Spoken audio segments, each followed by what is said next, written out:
Hello sa lahat. Meron dito, Bluetooth speaker. Ang issue o ang problema nito, hindi ito nagpa-power on at hindi rin ito nagcha-charge. Hindi ko alam yung exact model nito, pero ang pangalan nito, Lightning Bolt Wireless Speaker. So ito ngayon yung gagawin ko. Tara at simulan na natin. Unang ginawa ko rito, tinabit ko yung charger at makikita dyan na nakailaw yung charging indicator. Then ang charging rate nito, makikita na naka-stack ito sa 0.1. So pag ganito, ibig sabihin, posibleng sira ang battery. Then makikita dyan na ipinower on ko ito, pero hindi ito sumindi. So pag ganito, hindi ito normal. Dapat magpa-power on ito kahit nasira ang battery o kahit wala itong battery, basta nakakonect yung charger o yung power supply. Sunod, dinisassemble ko muna ito para ma-check yung mainboard at yung battery. Hindi naman mahirap ang pag-repair o pag-DIY nito. Basic na basic lang ito. Kahit bata na 20 years old, kayang-kaya ito.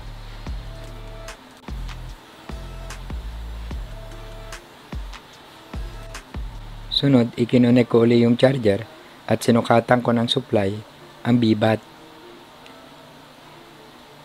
Makikita dyan na meron itong 4 volts. So, ibig sabihin, sira talaga ang battery or for replacement na ang battery.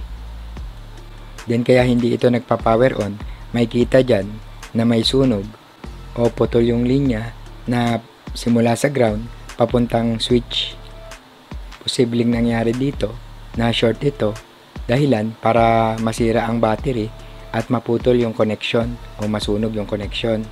Maaaring nasalpakan ito ng sirang USB flash drive o shorted na USB flash drive o maaaring napagkamalan itong power bank, then i-connect yung USB cable at i-charge yung cellphone, or maaari din na habang naka-charge yung Bluetooth speaker, i-connect yung charging cable at i-charge yung cellphone.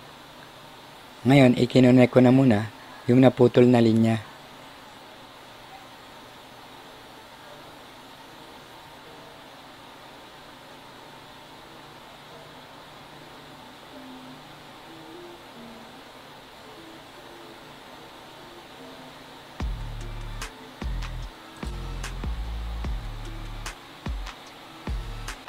Sunod, i-connect ko uli yung charger. Then, ipinower on. At makikita dyan na sumindi yung kulay blue na ilaw. Indikasyon na nag-power on na ito. So, okay na ito pag ganito. Sunod, pinalitan ko na yung battery galing sa lumang cellphone.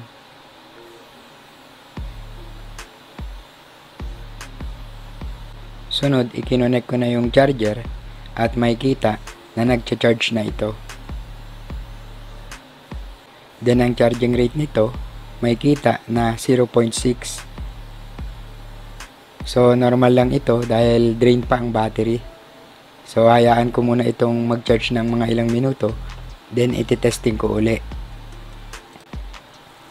Then habang nag-charge pa, ikinabit ko na sa loob ng housing yung battery.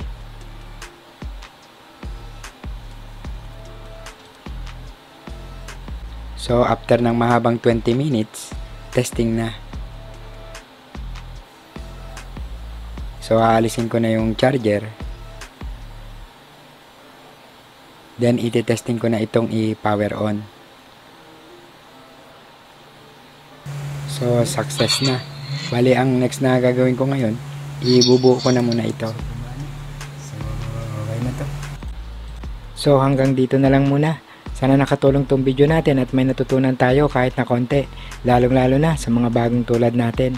At hi and hello na sa mga tropa, sa mga master, sa mga nag-upload ng mga totoong impormasyon, sa mga sumusuporta at mga nagtitiwalang magpagawa sa atin. Ayun. Thank you sa inyong lahat. At yun, okay na to. Okay. Okay.